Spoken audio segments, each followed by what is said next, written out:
Македонското представништво на Интерпол во МВР без одговор зошто од главната канцеларија нема образложение за меѓународната потерница за екс-премиерот Никола Груевски. Тој засега се бара на домашна територија. Азилот добиен во унгарските власти и аболицијата од председателот Иванов може да бидат причините за Интерпол да не го бара Груевски, смета универзитетскиот професор Трпе Стојановски. Самите овие чекори упатуваат на дополнителна внимателност или осетливост на предметите за кои што Република Северна Македонија има истакнато барање за распишување на потерница. Тоа само говори дека станува збор за поосетливи случаи за кои што треба многу подетално и поаргументирано да се обезбедат доказите кои што ќе бидат прифатливи за во случајот Интерпол за да постапи по нив.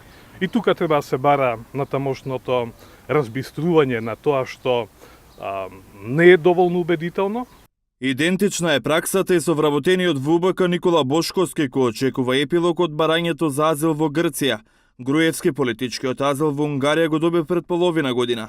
И двајцата се бегалци осомничени организатори за крвавиот четврток.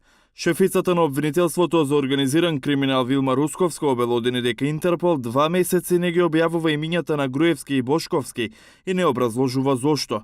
Но постапувајќи по истата процедура појасни дека претходно било објавена на Интерпол меѓународната потрага за 5 мина осомничени за крвавиот упад во собранието. Покрај Груевски и Бошковски осомничени нарачатели за собранискиот упад под кривичното дело терористичко загрозување на уставниот поредок и безбедноста се и поранешниот собраниски спикер Трајко Велјановски и екс-министрите Спиро Ристовски и Милјана Киески.